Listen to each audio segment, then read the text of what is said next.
안녕하세요, 여러분. 오늘 들려드릴 이야기는 정말 충격적입니다. 67세 이복자 할머니가 사위가 가져온 초밥을 먹으려는 순간 평소 얌전하던 백구가 갑자기 미친 듯이 지저댔습니다. 마치 그 초밥을 절대 먹으면 안 된다는 듯이 말이죠. 그리고 그날 사위는 급한 전화가 있다며 집을 나간 뒤 완전히 사라져 버렸습니다. 하지만 이것은 단순한 가출이 아니었습니다. 남편의 장례식 날 가족들이 모두 장례식장에 있을 때 사위가 혼자 집에 들어가는 모습이 목격되었고 남편의 소중한 유품이 사라져 있었습니다. 과연 백구는 무엇을 알고 있었던 걸까요? 그리고 사위는 왜 갑자기 사라진 걸까요? 이 놀라운 반전의 이야기가 궁금하시다면 지금 바로 구독 버튼을 눌러주세요. 그리고 이런 감동적인 이야기를 더 많은 분들과 함께 나누고 싶다면 좋아요와 댓글도 부탁드립니다. 여러분의 작은 관심이 더 좋은 이야기를 만들어가는 힘이 됩니다. 그럼 지금부터 백구가 지켜낸 놀라운 진실의 이야기를 들려드리겠습니다. 67세 이복자는 백구와 단둘이 경기도 구리의 작은 주택에서 살아가고 있었습니다. 남편 정호식이 세상을 떠난 지 벌써 2달이 흘렀습니다. 집은 언제나 조용했습니다. 너무 조용해서 때로는 귀가 먹먹할 정도였죠. 남편이 살아있을 때는 항상 텔레비전 소리나 신문 넘기는 소리가 들렸는데 이제는 백구의 발소리와 복자 자신의 한숨 소리만이 집안을 채웠습니다. 외동딸 은희는 결혼 후 서울에서 살고 있었습니다. 일주일에 한 번 정도는 남편 박기영과 함께 안부를 물러왔습니다. 기영은 40대 중반의 남자로 겉으로는 참 친절한 사람이었습니다. 언제나 밝은 표정으로 인사를 건네고 복자를 어머니라고 부르며 정중하게 대했습니다. 복자도 처음에는 딸이 좋은 사람을 만났다고 생각했었죠. 그날도 평소와 다를 바 없는 저녁이었습니다. 복자는 백구와 함께 거실에 앉아 저녁 뉴스를 보고 있었습니다. 백구는 복자의 발치에서 조용히 누워 있었죠. 평소 백구는 참 얌전한 개였습니다. 짖는 일도 거의 없고 시끄럽게 구는 일도 없었습니다.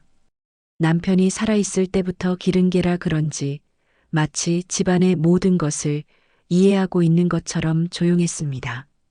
그때 대문 앞에서 차 소리가 들렸습니다. 복자는 고개를 들어 창문을 내다봤습니다. 은희와 기영이 함께 왔네요. 복자는 백구를 쓰다듬으며 일어났습니다. 백구야, 은희 왔다. 기영은 늘 그렇듯 손에 뭔가를 들고 있었습니다. 현관문을 열자 기영이 환하게 웃으며 인사했습니다. 어머니, 안녕하세요. 오늘도 건강하게 지내고 계시죠? 어머, 또 뭘 사왔니? 아, 이건 초밥이에요. 어머니께서 초밥 좋아하시잖아요. 저희 퇴근길에 괜찮은 데서 사왔습니다. 기영은 정말 세심한 사람이었습니다. 복자가 초밥을 좋아한다는 걸 기억하고 있었거든요. 복자도 고마운 마음에 미소를 지었습니다. 고마워, 기영아. 같이 먹자. 셋이 함께 거실로 들어갔습니다. 기영은 초밥 상자를 식탁 위에 올려놓고 포장을 뜯기 시작했습니다. 복자는 고마운 마음에 젓가락을 집어들고 초밥 하나를 집어 입에 가져가려고 했습니다. 그런데 바로 그때 이상한 일이 벌어졌습니다. 평소에는 조용하던 백구가 갑자기 일어나더니 복자 앞으로 달려왔습니다. 그러고는 복자가 초밥을 먹는 걸 막으려는 듯 짖기 시작했습니다. 왈, 왈알, 왈랄왈. 백구는 복자의 손앞에서 뛰어올라 초밥을 먹지 못하게 막았습니다. 마치 그걸 먹으면 안 된다는 듯이 말입니다. 복자는 깜짝 놀랐습니다. 백구가 이렇게 크게 짖는 건 처음 봤거든요. 더욱이 복자가 뭔가를 먹는 걸 이렇게 적극적으로 말린 적도 없었습니다. 얘가 왜 이래? 백구야, 왜 그러니? 복자가 다시 초밥을 집으려고 하자 백구는 더욱 격렬하게 짖으며 복자의 앞을 가로막았습니다. 마치 절대로 그걸 먹어서는 안 된다는 듯이 말입니다. 왈랄, 왈랄왈. 복자가 당황해서 백구를 제지하려고 하자 기영은 이마에 난 땀을 닦으며 어색하게 웃었습니다. 어휴, 제가 해산물 냄새를 묻히고 와서 그런가 보네요. 오늘 낮에 회사에서 회식이 있었거든요. 기영의 설명은 그럴듯했습니다. 하지만 복자는 뭔가 이상하다는 생각이 들었습니다. 백구가 해산물 냄새 때문에 그런다면 왜 기영이 아니라 복자가 초밥 먹는 걸 막는 걸까요? 백구야, 괜찮아. 엄마가 좋아하는 초밥인데 왜 그러니? 복자가 다시 한번 초밥을 집어들자 백구는 또다시 앞발을 들어 복자의 손을 막았습니다. 그리고 슬픈 듯한 눈빛으로 복자를 바라보며 계속 짖었습니다. 정말 이상하네. 이 녀석이 왜 이럴까? 은희도 당황스러워했습니다. 백구야, 왜 그러니? 평소에 이렇게 안 짖잖아. 그때 기영이 급하게 말했습니다. 그런데 어머니, 죄송한데 잠깐 급한 통화를 해야 할 것 같아요. 밖에 좀 다녀올게요. 기영은 그렇게 말하고는 서둘러 밖으로 나갔습니다. 복자는 기영의 뒷모습을 보며 고개를 갸우뚱했습니다. 뭔가 평소와 다른 느낌이었거든요. 기영이 초밥 상자를 꺼낼 때 손이 미세하게 떨리고 있었고 입꼬리는 웃고 있었지만 눈동자는 어딘가 초조해 보였습니다. 복자는 백구를 쓰다듬으며 중얼거렸습니다. 오늘따라 정말 이상하네. 너는 뭘 알고 있는 거니? 백구는 여전히 초밥 상자를 향해 경계하는 듯한 모습을 보였습니다. 마치 그 안에 뭔가 위험한 것이 들어있다는 듯이 말입니다. 30분이 흘러도 기영은 돌아오지 않았습니다. 복자와 은희는 점점 걱정이 되기 시작했습니다. 무슨 통화를 그렇게 오래 하니? 글쎄, 엄마. 좀 이상하네요. 복자는 창문으로 나가 밖을 내다봤습니다.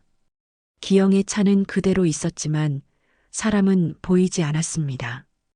혹시 어디 멀리 갔나 싶어서 은희가 기영에게 전화를 걸어봤습니다. 하지만 전화기에서 나오는 건 현재 전화를 받을 수 없습니다라는 안내 멘트뿐이었습니다. 복자는 그제야 뭔가 심상치 않다는 걸 느꼈습니다. 그리고 백구를 다시 바라봤습니다. 백구는 여전히 초밥 상자 근처에서 경계하고 있었습니다. 혹시 백구가 뭔가 알고 있는 건 아닐까? 복자의 머릿속에 이상한 생각이 스쳤습니다. 동물은 사람보다 예민하다고 하잖아요. 혹시 백구가 사람이 느끼지 못하는 뭔가를 알아챈 건 아닐까요? 백구가 그렇게 필사적으로 자신이 초밥을 먹는 걸 막으려 했던 이유가 뭘까요? 정말 단순히 해산물 냄새 때문이었을까요? 아니면 뭔가 다른 이유가 있었던 걸까요? 2시간이 흘렀습니다. 기영은 여전히 돌아오지 않았습니다. 복자와 은희는 거실에 앉아 계속 현관문 쪽을 바라봤지만 문고리가 돌아가는 소리는 들리지 않았습니다. 백구만이 여전히 초밥 상자 근처에서 경계를 늦추지 않고 있었습니다. 엄마, 기영 씨 전화가 계속 꺼져 있어요. 은희는 불안한 표정으로 휴대폰을 내려다봤습니다. 벌써 10번도 넘게 전화를 걸어봤지만 결과는 같았습니다. 차가운 안내 음성만 들릴 뿐이었습니다. 복자는 딸의 얼굴을 바라봤습니다. 은희의 눈가에 걱정의 그림자가 짙게 드리워져 있었습니다. 결혼한 지 3년이 된 딸이지만 아직도 복자에게는 어린아이 같았습니다. 은희야, 혹시 기영이가 요즘 어떤 일로 고민하는 건 없었니? 복자의 질문에 은희는 잠시 망설이더니 작은 목소리로 대답했습니다. 사실 기영 씨가 요즘 뭔가 좀 불안해 보였거든요. 불안해 보였다고? 네. 며칠 전부터 잠도 잘 못 자고 자꾸 휴대폰만 들여다보고 제가 물어봐도 회사 일이라고만 하고. 그런데 오늘도 집에 오기 전에 어디선가 긴 전화를 하더라고요. 복자는 은희의 말을 들으며 곰곰이 생각해 봤습니다. 조금 전 기영이 초밥 상자를 꺼낼 때의 모습이 계속 머릿속에 맴돌았습니다. 분명히 평소와는 다른 모습이었습니다. 기영의 손이 이상하게 떨리고 있었습니다. 초밥 상자를 꺼내면서도 자꾸 주위를 두리번거렸고 입꼬리는 웃고 있었지만 눈동자는 어딘가 초조해 보였습니다. 왜 그렇게 긴장했던 걸까? 혹시 찔리는 구석이라도 있던 걸까? 복자는 속으로 중얼거렸습니다. 그리고 백구를 바라봤습니다. 백구는 여전히 초밥 상자를 노려보고 있었습니다. 마치 그 안에 뭔가 위험한 것이 들어있다는 걸 알고 있다는 듯이 말입니다. 복자의 가슴이 어딘가 불편하게 뻐근해졌습니다. 백구가 그렇게 필사적으로 복자가 초밥을 먹는 걸 막으려 했던 이유가 정말 단순한 게 아닐지도 모릅니다. 시간이 더 흘렀습니다. 3시간이 지나도 기영은 나타나지 않았습니다. 은희의 얼굴에는 점점 더 짙은 걱정이 드리워졌습니다. 엄마 어떻게 하죠? 이렇게 연락도 안 되고. 은희의 목소리에 눈물이 섞여 들어가기 시작했습니다. 복자는 딸의 어깨를 토닥이며 위로했습니다. 괜찮아, 은희야. 정말 급한 일이 생겼을 수도 있잖아. 조금만 더 기다려보자. 하지만 복자의 마음도 편하지 않았습니다. 뭔가 심상치 않은 일이 벌어지고 있다는 직감이 들었거든요. 그리고 그 직감은 백구의 이상한 행동과 무관하지 않다는 생각이 들었습니다. 은희야, 혹시 기영이가 최근에 돈 이야기를 한 적 있니? 복자의 갑작스러운 질문에 은희는 고개를 들었습니다. 돈 이야기요? 왜 갑자기? 그냥 뭔가 경제적으로 어려운 일이 있었나 싶어서. 은희는 잠시 생각해 보더니 고개를 끄덕였습니다. 아, 그러고 보니 며칠 전에 투자 이야기를 하더라고요. 뭔가 좋은 기회가 있다면서. 그런데 자세한 건 알려주지 않았어요. 복자의 마음이 더욱 무거워졌습니다. 투자 이야기라니. 혹시 기영이 무리한 투자를 했다가 문제가 생긴 건 아닐까요? 그래서 오늘 이렇게 급하게 사라진 건 아닐까요? 그때 은희가 갑자기 울먹이기 시작했습니다. 엄마, 저 무서워요. 기영 씨가 왜 이러는지 모르겠어요. 평소에는 이런 사람이 아니었는데. 복자는 딸을 꼭 안아주었습니다. 은희의 어깨가 작게 떨리고 있었습니다. 괜찮아, 엄마가 있잖니. 하지만 복자 자신도 불안했습니다. 뭔가 큰 일이 벌어지고 있다는 예감이 들었거든요. 그리고 그 예감의 중심에는 백구가 있었습니다. 복자는 백구를 다시 바라봤습니다. 백구는 여전히 초밥 상자 근처에서 움직이지 않고 있었습니다. 마치 그걸 지키고 있다는 듯이 말입니다. 백구야, 너는 뭘 알고 있는 거니? 복자가 백구에게 조용히 말을 걸자 백구는 복자를 바라보며 작게 낑낑거렸습니다. 마치 뭔가 말하고 싶은 게 있다는 듯이 말입니다. 밤이 깊어갔습니다. 기영은 여전히 나타나지 않았고 전화도 계속 꺼져 있었습니다. 초밥은 결국 버리고 은희는 남편을 기다리다 지쳐서 소파에서 졸고 있었고 복자는 혼자 계속 생각에 잠겨 있었습니다. 기영의 이상한 행동, 백구의 경고, 그리고 은희가 말한 기영의 최근 상태. 모든 게 하나의 큰 그림을 그리고 있는 것 같았습니다. 하지만 그 그림이 무엇인지는 아직 알 수 없었습니다. 복자는 창밖을 내다봤습니다. 기영의 차는 여전히 그 자리에 있었습니다. 하지만 사람은 어디에도 보이지 않았습니다. 도대체 어디로 간 거니, 기영아? 복자는 한숨을 내쉬며 중얼거렸습니다. 그리고 백구를 바라봤습니다. 백구만이 이 모든 상황의 열쇠를 쥐고 있는 것 같았습니다. 그날 밤 복자는 잠들지 못했습니다. 계속해서 기영의 얼굴이 떠올랐거든요. 그리고 백구가 그렇게 필사적으로 자신을 말렸던 이유가 무엇인지 궁금했습니다. 새벽이 되어서야 복자는 깨달았습니다.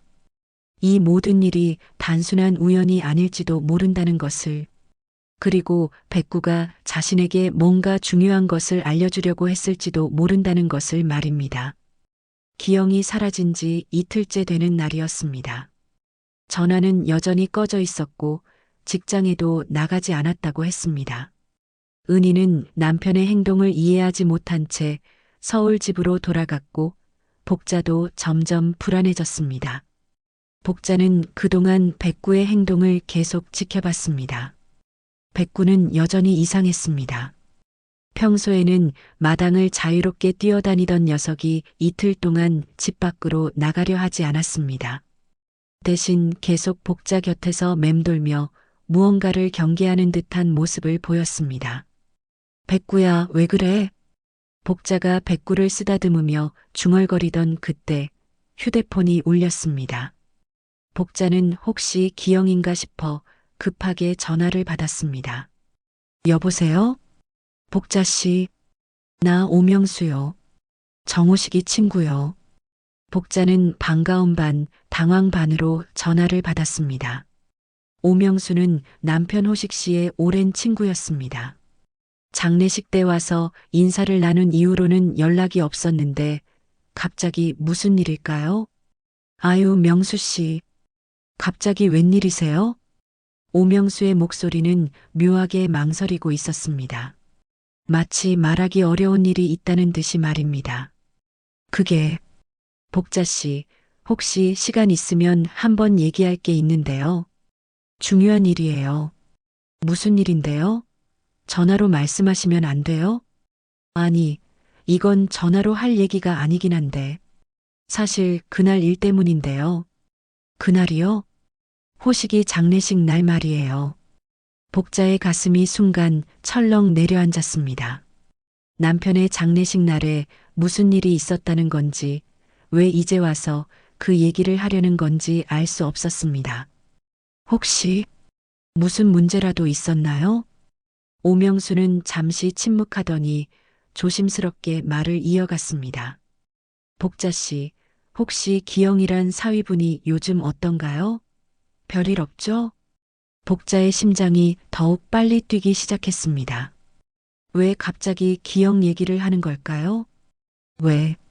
왜 갑자기 기영이 얘기를 하세요? 그날, 호식이 장례식 날 아침 말이에요. 제가 버스를 놓쳐서 복자씨 댁 있는 골목으로 택시 타고 돌아가는데 거기서 사위를 봤거든요. 복자는 숨이 턱 막혔습니다. 뭐라고요? 사위가 혼자 복자씨네 집 대문 열고 들어가더라고요. 그것도 아주 조심스럽게요. 복자의 머릿속이 하얘졌습니다. 장례식 날 아침이라면 가족 모두가 장례식장에 모여 있던 시간이었습니다. 그런데 기영이 그 시간에 복자네 집에 혼자 들렀다고요? 그럴 리가 없는데요. 그때는 모두 장례식장에 있었는걸요. 그래서 더 이상했어요. 느낌이 좀 그래서 나도 모르게 사진 한 장 찍어 놨었거든요. 오명수는 잠시 말을 고르며 덧붙였습니다. 며칠을 고민했어요. 괜히 의심하는 건 아닌가 싶어서. 근데 마음이 자꾸 쓰이더라고. 이 사진, 복자 씨가 한번 확인해 보는 게 좋을 것 같아서 문자로 보낼게요. 전화를 끊자마자 복자의 휴대폰에 메시지가 도착했습니다. 띠리링. 복자는 숨을 고르고 떨리는 손으로 사진을 눌렀습니다. 사진 속에는 분명히 복자네 집 대문 앞에 선 기영이 보였습니다. 검은 양복 차림에 주위를 두리번거리며 손에 열쇠를 쥔 채 대문을 열고 들어가는 모습이었습니다. 이게 무슨 일이야? 복자의 목소리가 떨렸습니다. 장례식장에 가 있는 사이에 기영이 집에 몰래 들어왔다니요. 그것도 열쇠까지 가지고 말입니다. 그날 아침은 발인 전이라 가족 모두 정신없이 장례식장에 모여 있었던 시간이었습니다. 다들 정신없는 틈을 타 복자의 집에 혼자 들렀던 것입니다. 그리고 그 표정, 어딘가 불길할 만큼 조심스러웠습니다. 복자는 다급히 은희를 집으로 불렀습니다. 은희야, 보여줄 게 있어. 어서 집으로 와라. 은희는 30분 뒤 도착했습니다. 왜 그러세요, 엄마? 내 아버지 발이 나던 날, 기영이가 혼자 우리 집에 몰래 들어갔대. 복자는 떨리는 손으로 휴대폰을 보여줬습니다. 은희는 사진을 보고 말문이 막혔습니다. 이게 뭐예요? 기영 씨가 왜 혼자? 그러게 말이야. 왜 우리가 모두 장례식장에 있을 때 혼자 집에 들어왔을까? 은희의 얼굴이 창백해졌습니다. 설마 아빠 유품을? 그 순간 백구가 방 구석에서 낑낑거리기 시작했습니다. 복자의 손에선 휴대폰이 미끄러졌고 가슴은 알 수 없는 불안으로 쿵쾅거리기 시작했습니다. 백구야, 넌 알고 있었구나. 그래서 그렇게 경고를 해준 거구나. 복자는 백구를 바라보며 눈물을 흘렸습니다. 백구가 그렇게 필사적으로 초밥을 먹지 말라고 했던 이유가 이제야 조금씩 이해되기 시작했습니다. 은희는 여전히 사진을 보며 믿을 수 없다는 표정을 짓고 있었습니다. 엄마, 이게 정말 확실한 거예요? 혹시 다른 이유가 있는 건 아닐까요? 아직 확실하진 않지만 사진이 이렇게 명확한데 다른 이유가 있겠니? 복자는 이제야 모든 퍼즐 조각이 맞춰지기 시작한다는 걸 느꼈습니다. 기영의 불안한 모습, 떨리는 손, 초조한 눈빛, 그리고 백구의 경고까지. 유품을 확인해 봐야겠어. 복자는 결심을 굳히며 일어섰습니다. 이제 더 이상 기다릴 수 없었습니다. 기영이 정말로 남편의 유품에 손을 댔는지 확인해 봐야 했습니다. 백구는 복자의 결심을 알아챈 듯 꼬리를 흔들며 따라왔습니다. 마치 이제야 진실을 밝힐 때가 되었다는 듯이 말입니다. 복자는 혹시나 하는 마음으로 남편의 유품 상자가 있는 안방으로 향했습니다. 은희도 뒤따라왔습니다. 둘 다 마음속으로는 이미 어느 정도 예상하고 있었지만 직접 확인하는 것은 또 다른 문제였습니다. 정말 아빠 유품에 손을 댔을까요? 그러게. 정말 그랬다면 참 실망스러운 일이지. 복자는 침대 밑에서 남편의 유품 상자를 꺼냈습니다. 갈색 목재로 만들어진 상자에는 남편이 평생 소중히 간직했던 물건들이 담겨 있었습니다.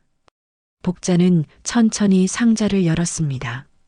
상자 안에는 여러 가지 물건들이 가지런히 정리되어 있었습니다.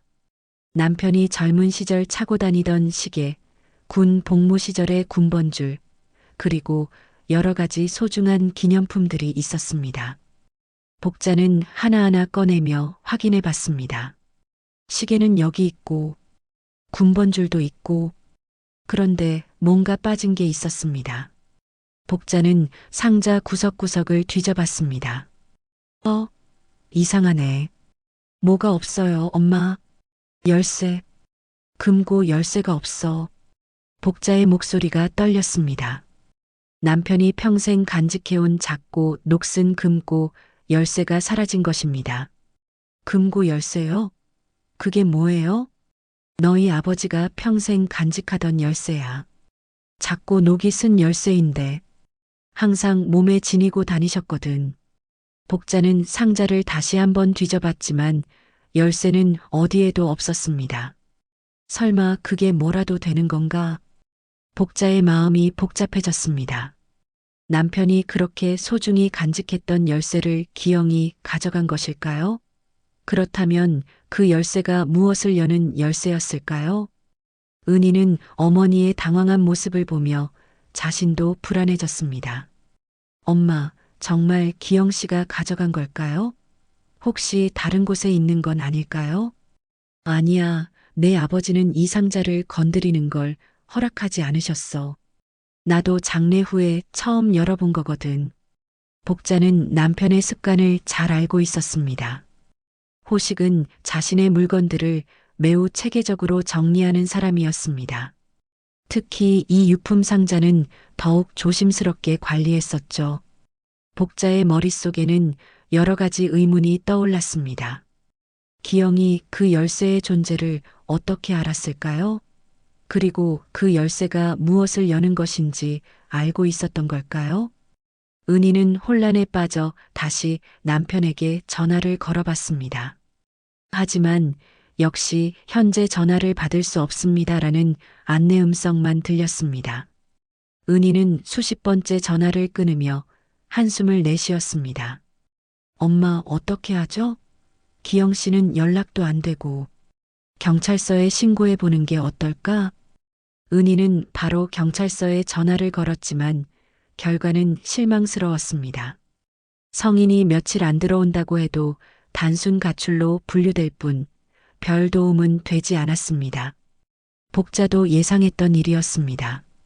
기영은 성인이고 겉으로 보기에는 단순히 집을 나간 것처럼 보이니까요. 그럼 우리가 직접 알아봐야겠네. 복자는 다시 유품 상자를 들여다봤습니다. 사라진 열쇠에 대한 단서를 찾기 위해서였습니다. 혹시 아버지가 그 열쇠에 대해 뭔가 힌트를 남겨놓으신 게 있을까? 복자는 상자 안을 꼼꼼히 살펴봤습니다.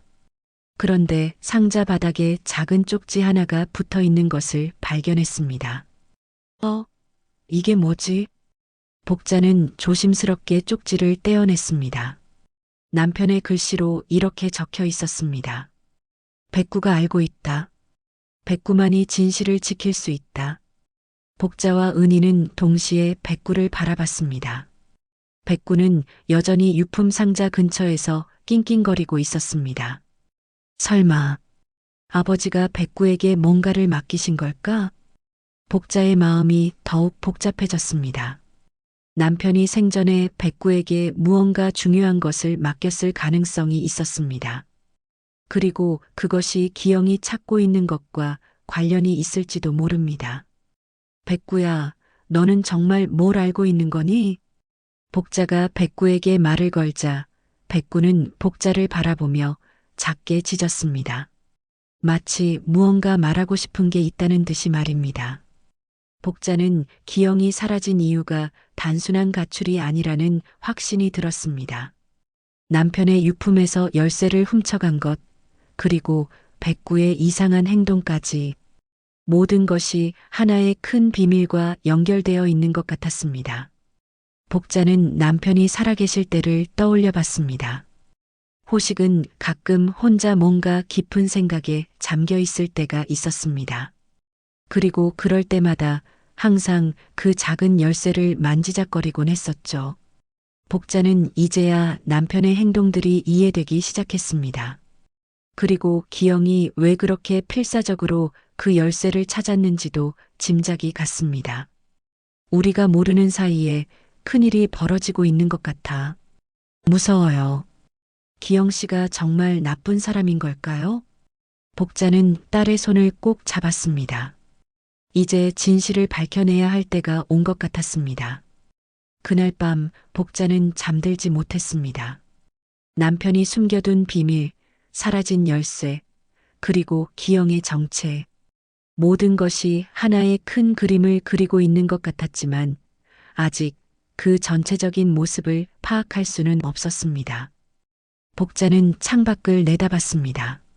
기영의 차는 여전히 그 자리에 있었지만 며칠째 사람은 보이지 않았습니다. 기영아, 너는 도대체 뭘 하려는 거니? 복자는 한숨을 내쉬며 백구를 바라봤습니다. 백구만이 모든 답을 알고 있는 것 같았습니다. 한편 백구는 기영이 사라진 후 마당도 안 나가고 집안에서만 계속 복자 곁을 맴돌았습니다. 평소에는 하루 종일 마당을 뛰어다니며 지내던 백구가 갑자기 이런 행동을 보이니 복자도 신경이 쓰였습니다. 그러더니 오늘 아침 백구가 유난히 장롱 앞에 가앉더니 낑낑대기 시작했습니다. 거기 왜 그래, 백구야? 뭐라도 있니? 복자는 반쯤 걱정하며 장롱 쪽으로 다가갔습니다. 백구는 계속해서 장롱을 향해 낑낑거리고 있었습니다.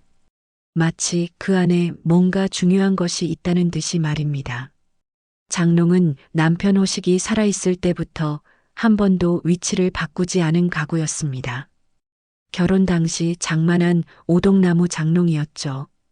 호식이 살아생전 옷이며 손때 묻은 것들이 그대로 들어 있었습니다. 복자는 장롱문을 열어 안을 들여다봤습니다.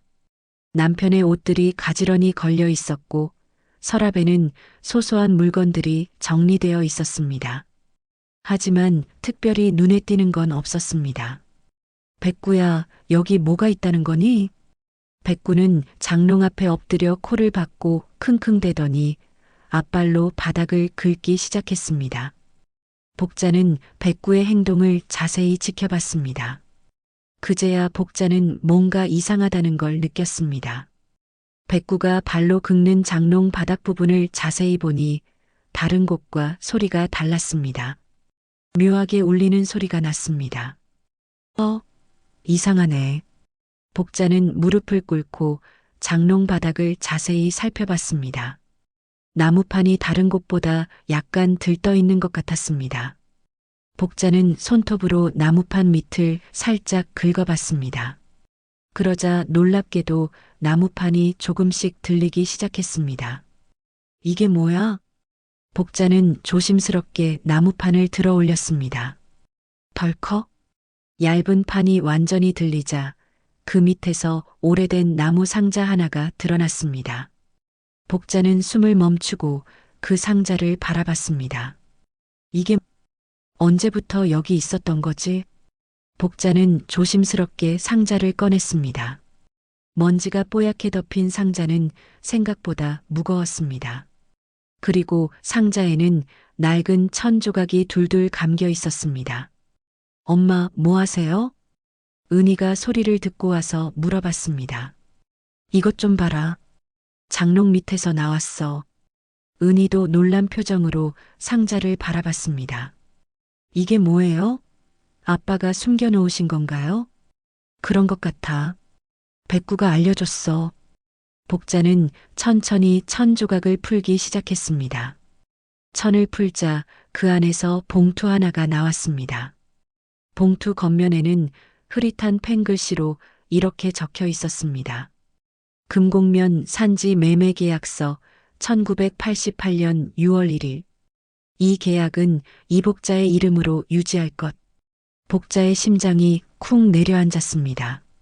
당신, 이런 걸 왜 여기에? 복자의 손이 떨리기 시작했습니다. 1988년이면 결혼한 지 얼마 안 된 때였습니다. 그런데 남편이 그때부터 이런 비밀을 간직하고 있었다니요. 엄마, 뭐라고 적혀 있어요? 금곡면. 산지 매매 계약서라고 되어 있어. 복자는 떨리는 손으로 봉투를 열었습니다. 봉투 안에서 오래된 종이 3장이 나왔습니다.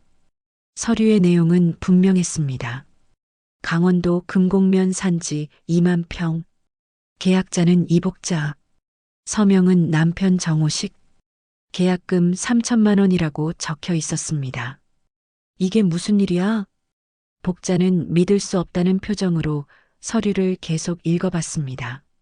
1988년에 3천만 원이면 정말 큰 돈이었습니다. 그런데 남편이 어떻게 그런 돈으로 땅을 샀을까요? 엄마, 이게 정말 우리 땅이에요? 그런 것 같아. 근데 난 이런 거 전혀 몰랐어. 복자는 더욱 놀랐습니다. 남편이 자신의 이름으로 땅을 사놓고도 한 번도 말하지 않았다니요. 엄마, 혹시 이게 금지구역 예정지 아닐까요? 요즘 뉴스에서 강원도 개발 얘기 많이 하잖아요. 은희의 말에 복자의 가슴이 더욱 빨리 뛰기 시작했습니다. 그럼 현재 시세는 얼마나 될까? 만약 정말 개발 예정지라면 그 가치는 상상할 수 없을 정도로 커질 것입니다. 복자는 갑자기 그 생각이 들었습니다. 기영이가 이걸 노렸던 거구나. 복자는 이제야 모든 것이 이해되기 시작했습니다. 기영이 남편의 유품에서 열쇠를 훔쳐간 이유, 그리고 그렇게 급하게 사라진 이유까지 말입니다. 금고가 아니라 당신이 남긴 이 땅을 노렸던 거야. 복자의 눈시울이 붉어졌습니다. 남편이 평생 숨겨온 비밀, 그리고 자신을 위해 남겨놓은 소중한 유산을 기영이 탐냈던 것입니다. 어떻게 기영 씨가 이런 걸 알았을까요? 그러게. 분명히 어디선가 정보를 얻었을 거야. 복자는 기영이 최근에 보였던 이상한 행동들을 떠올려 봤습니다. 계속 휴대폰을 확인하던 모습, 불안해하던 표정, 그리고 투자 얘기까지. 혹시 기영이가 누군가와 함께 계획한 건 아닐까? 그 순간 복자의 무릎에 머리를 비빈 백구가 있었습니다. 복자는 백구와 눈을 마주치며 속삭이듯 말했습니다. 백구야, 내가 나 대신 이걸 찾으라고 알려준 거니? 백구는 그 말에 대답하듯 조용히 꼬리를 흔들었습니다. 마치 모든 걸 알고 있다는 듯이 말입니다. 복자는 이제야 남편이 왜 백구를 그렇게 아꼈는지 이해할 수 있었습니다. 그리고 남편이 유품 상자에 남긴 쪽지의 의미도 분명해졌습니다. 백구가 알고 있다는 말이 바로 이런 뜻이었던 것입니다. 엄마, 이제 어떻게 해요? 기영 씨는 아직도 연락이 안 되는데. 복자는 서류를 다시 한번 살펴봤습니다. 분명히 자신의 이름으로 되어 있었고 남편의 서명도 있었습니다. 법적으로는 문제가 없어 보였습니다. 일단 이 서류를 안전한 곳에 보관해야겠어. 복자는 서류를 다시 봉투에 넣고 조심스럽게 간수했습니다. 그리고 백구를 쓰다듬으며 말했습니다. 고마워, 백구야. 내가 아니었으면 영원히 모를 뻔했어. 백구는 복자의 손길을 받으며 만족스러운 듯 눈을 감았습니다. 마치 자신의 임무를 다했다는 듯이 말입니다. 복자는 이제 기영이 돌아왔을 때 어떻게 대처해야 할지 고민하기 시작했습니다. 진실을 알아버린 지금 그냥 넘어갈 수는 없었습니다. 복자는 서류를 안전한 곳에 보관한 후에도 마음이 편하지 않았습니다. 뭔가 더 숨겨진 것이 있을 것 같은 느낌이 들었거든요. 남편이 그렇게 중요한 서류를 장롱 밑에 숨겨놓았다면 다른 곳에도 뭔가 남겨놓았을지도 모릅니다. 그런데 백구가 또다시 이상한 행동을 보이기 시작했습니다. 이번에는 서재 앞에서 자꾸만 낑낑거렸습니다.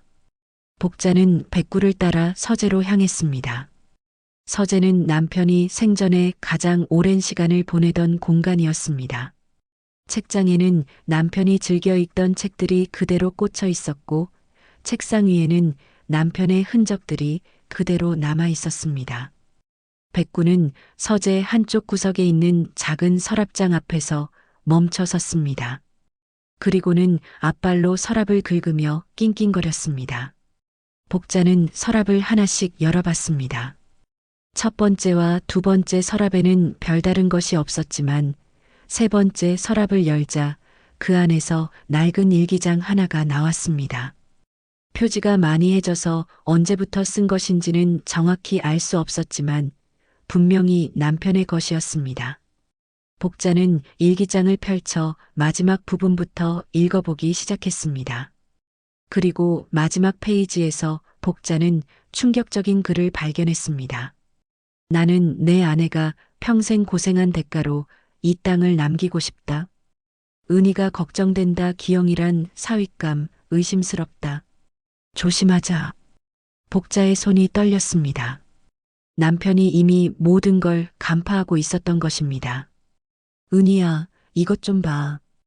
은희가 달려와 일기장을 읽자 얼굴이 창백해졌습니다. 내 아버지는 벌써 알고 계셨어. 기영이의 정체를. 복자는 백구를 바라봤습니다. 백구는 복자의 눈을 똑바로 응시하며 작게 짖었습니다. 그 눈빛에는 뭔가 간절한 것이 담겨 있었습니다. 너도 알고 있었구나, 백구야. 복자는 이제 모든 진실을 알았습니다. 남편이 남긴 소중한 유산, 기영의 탐욕, 그리고 백구가 지켜온 비밀까지 남편이 생전에 모든 것을 예견하고 준비해뒀던 것입니다. 은희야, 이제 우리가 할 일은 분명해졌어. 복자는 일기장을 꼭 움켜쥐었습니다. 남편의 마지막 걱정이 현실이 되기 전에 모든 것을 정리해야 할 때가 온 것입니다. 백구는 복자 옆에서 조용히 앉아 있었습니다. 마치 자신의 임무를 완수했다는 듯 안도하는 표정이었습니다. 그 모습을 보며 복자는 깨달았습니다. 남편이 백구에게 맡긴 마지막 임무. 그것은 단순히 비밀을 지키는 것이 아니라 복자가 진실을 찾을 수 있도록 인도하는 것이었습니다. 고마워, 백구야. 내 덕분에 모든 걸 알게 됐어. 복자는 백구를 쓰다듬으며 남편을 떠올렸습니다. 마지막까지 가족을 걱정하며 모든 것을 준비해둔 남편. 그리고 그 뜻을 충실히 따른 백구. 이제 복자에게 남은 일은 남편의 유언을 지키는 것뿐이었습니다. 며칠이 지났습니다. 복자는 모든 증거를 정리하며 기영이 돌아오기를 기다렸습니다. 남편의 일기장, 오명수가 보내준 사진, 그리고 장롱 밑에서 찾은 계약서까지 이제 모든 퍼즐 조각이 맞춰졌습니다. 은희는 여전히 남편의 배신에 충격을 받은 상태였지만 점차 현실을 받아들이고 있었습니다. 아버지의 일기를 읽고 나서는 기영에 대한 마지막 미련도 사라진 것 같았습니다. 그날 저녁 현관문이 열리는 소리가 들렸습니다. 드디어 기영이 돌아왔습니다. 며칠 동안 사라졌던 기영의 얼굴은 초췌해 보였습니다. 무언가 일이 잘못된 것을 깨달은 듯한 표정이었습니다. 기영은 평소와 달리 조심스럽게 집 안으로 들어왔습니다. 저 왔어요. 기영의 목소리에는 평소의 밝음이 사라져 있었습니다. 대신 어딘가 불안하고 떨리는 기색이 역력했습니다. 복자는 거실 소파에 앉아 기영을 바라봤습니다.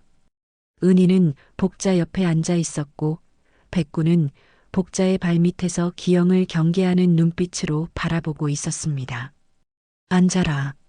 복자의 목소리는 평소보다 차갑고 단호했습니다. 기영은 그 변화를 즉시 알아챘습니다. 어머니, 제가 잘못했습니다. 그냥 뭔가 혼란스러워서 며칠 바람 쐬고 왔어요. 기영은 어색하게 웃으며 변명을 늘어놓았습니다. 하지만 복자의 표정은 전혀 바뀌지 않았습니다. 복자는 말없이 테이블 위로 몸을 기울였습니다. 그리고 차례대로 물건들을 꺼내기 시작했습니다. 먼저 남편의 일기장을 테이블 위에 올려놓았습니다.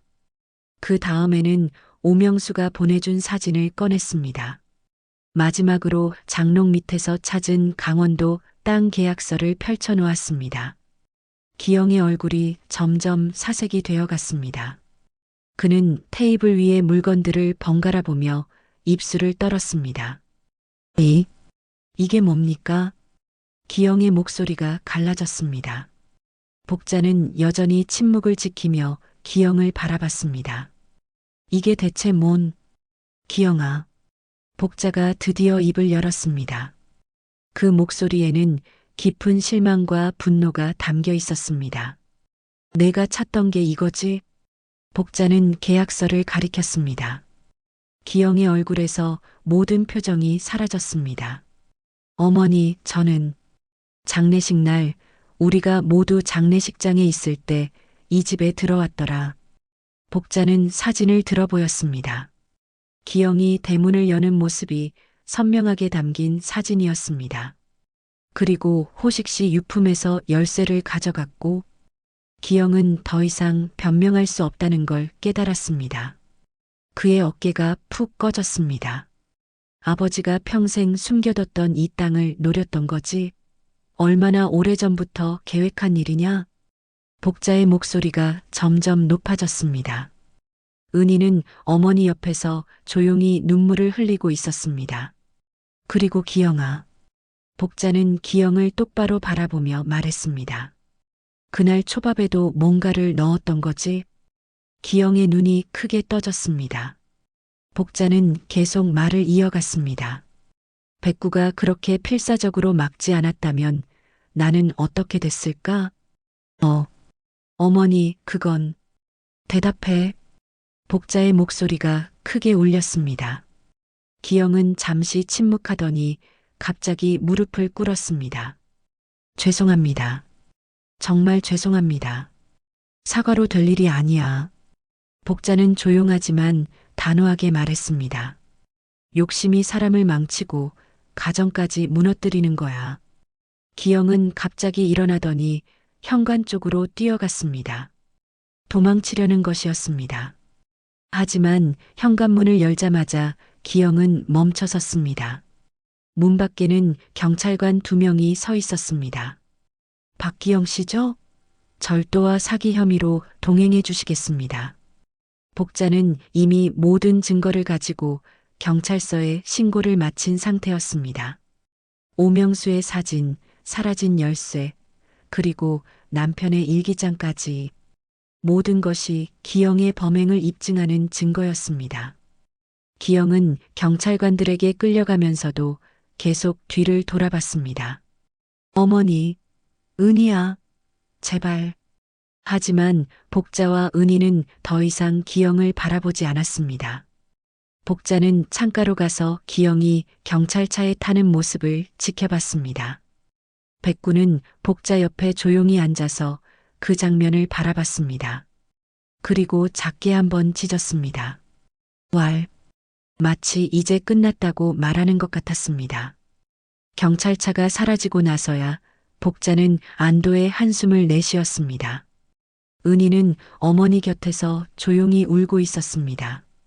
복자는 딸을 꼭 안아주었습니다.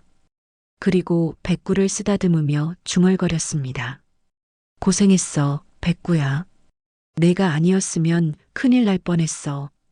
백구는 복자의 손길을 받으며 만족스러운 듯 눈을 감았습니다. 길고 힘들었던 싸움이 끝났습니다. 남편이 걱정했던 일이 현실이 되었지만 결국 진실이 밝혀졌습니다. 그리고 남편이 남긴 소중한 유산도 지켜낼 수 있었습니다. 이제 모든 것이 끝났습니다. 새로운 시작을 할 때가 온 것입니다. 몇 달이 흘렀습니다. 기영의 재판은 빠르게 진행되었습니다. 절도와 사기 미수 혐의로 실형을 선고받았죠. 은희는 이혼 절차를 밟았고 이제 다시 복자와 함께 살게 되었습니다. 복자는 남편이 남긴 강원도 땅을 처분하기로 결정했습니다. 정말로 개발 예정지였던 그 땅은 상상했던 것보다 훨씬 큰 가치를 지니고 있었습니다. 하지만 복자는 그 돈을 모두 자신을 위해 쓰지 않았습니다. 우리 뭔가 의미 있는 일을 해보자. 복자는 딸과 함께 오랜 시간 고민했습니다. 남편이 평생 간직해온 그 땅으로 무엇을 할 수 있을까요? 그저 돈으로만 바꿔서는 남편의 뜻을 제대로 기리는 것이 아닐 것 같았습니다. 그러던 어느 날 복자는 결정을 내렸습니다. 시골에 작은 쉼터를 만들어 보자. 지친 사람들이 쉴 수 있는 곳으로 말이야. 은희도 어머니의 뜻에 동의했습니다. 기영 때문에 상처받은 마음을 치유하는데도 도움이 될 것 같았거든요. 복자와 은희는 강원도의 조용한 시골 마을에 작은 한옥을 지었습니다. 크지 않은 공간이었지만 따뜻하고 편안한 느낌이 드는 곳이었습니다. 그리고 그곳의 이름을 정혼산방이라고 지었습니다. 남편 정호식의 호를 따서 만든 이름이었죠. 남편이 평생 꿈꿔왔던 평온한 공간이라는 의미를 담았습니다. 정혼산방은 곧 입소문을 타기 시작했습니다. 도시 생활에 지친 사람들, 마음의 상처를 치유하고 싶은 사람들이 하나둘씩 찾아왔습니다. 복자는 그들에게 따뜻한 차 한 잔과 정성스러운 식사를 대접했습니다. 이런 곳이 있다는 게 정말 감사해요. 마음이 정말 편해져요. 찾아오는 사람들의 이런 말을 들을 때마다 복자는 뿌듯했습니다. 남편이 남긴 유산이 이렇게 좋은 일에 쓰이고 있다는 생각에 마음이 따뜻해졌거든요. 백구도 정원삼방의 새로운 주인이 되었습니다. 넓은 마당을 자유롭게 뛰어다니며 행복해하는 백구를 보면 복자는 이곳으로 이사 온 것이 잘한 일이라는 확신이 들었습니다. 백구는 이제 정원삼방의 수호자 역할을 톡톡히 하고 있었습니다. 찾아오는 손님들을 반갑게 맞이하고 밤에는 집을 지키며 낮에는 복자와 함께 산책을 다녔습니다. 백구야, 여기가 좋지? 복자가 마당에서 백구를 쓰다듬으며 말하면 백구는 꼬리를 흔들며 대답했습니다. 마치 정말 좋아요라고 말하는 것 같았습니다. 어느 조용한 오후, 복자는 정원삼방의 작은 거실에 앉아 있었습니다. 벽에는 남편의 사진이 걸려 있었습니다. 남편이 생전에 가장 좋아했던 사진이었죠. 환하게 웃고 있는 모습이 지금도 복자에게 힘을 주었습니다. 당신 말이 맞았어요. 복자는 남편의 사진을 바라보며 조용히 중얼거렸습니다. 백구가 다 알고 있었네요. 그때 백구가 복자의 무릎에 얼굴을 묻었습니다. 따뜻한 느낌이 복자의 마음을 감쌌습니다. 내가 아니었으면 우리는 어떻게 됐을까? 복자는 백구를 쓰다듬으며 그동안의 일들을 떠올렸습니다. 기영의 배신, 남편의 비밀, 그리고 백구가 보여준 충성심까지 모든 것이 하나의 큰 그림이었습니다. 당신이 백구에게 맡긴 마지막 임무. 정말 잘 해냈어요. 복자의 목소리에는 감사함이 가득했습니다. 남편이 세상을 떠나기 전에 백구에게 부탁한 일. 그것은 단순히 복자를 지키는 것이 아니라 복자가 진실을 찾을 수 있도록 도와주는 것이었습니다. 창밖으로는 아름다운 산 풍경이 펼쳐져 있었습니다. 계절이 바뀌면서 산의 색깔도 조금씩 변하고 있었습니다. 복자는 그 변화를 지켜보는 것만으로도 마음이 평온해졌습니다. 엄마, 차 드세요. 은희가 따뜻한 차를 가져왔습니다. 은희도 이곳에서의 생활에 만족하고 있었습니다. 기영과의 상처는 아직 완전히 아물지 않았지만 어머니와 함께 이런 의미 있는 일을 하면서 조금씩 치유되고 있었습니다. 여기 정말 좋다. 저도 그래요. 아빠가 우리를 여기로 이끌어 주신 것 같아요. 모녀는 함께 차를 마시며 조용한 시간을 보냈습니다. 백구는 그런 모녀의 모습을 바라보며 만족스러운 표정을 지었습니다.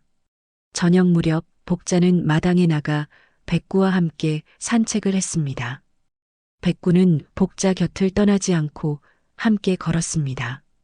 마치 평생 그렇게 함께할 것이라는 듯이 말입니다. 백구야, 우리 앞으로도 계속 함께하자. 백구는 복자를 올려다보며 짧게 짖었습니다. 그 소리에는 약속의 의미가 담겨 있는 것 같았습니다. 하늘은 고요했습니다. 구름 한 점 없이 맑은 하늘이 정원산방을 내려다보고 있었습니다. 복자는 그 하늘을 바라보며 남편을 떠올렸습니다. 당신, 저 하늘에서 우리를 지켜보고 계시죠? 바람이 살짝 불어왔습니다. 마치 남편이 대답하는 것 같았습니다. 집으로 돌아온 복자는 백구와 함께 거실에 앉았습니다. 백구는 복자의 무릎에 얼굴을 묻고 편안하게 눈을 감았습니다. 오늘도 평화로운 하루였어, 백구야. 복자는 백구를 쓰다듬으며 만족스러운 미소를 지었습니다. 힘들고 아픈 시간들을 지나 이제는 정말 평온한 나날을 보내고 있었습니다.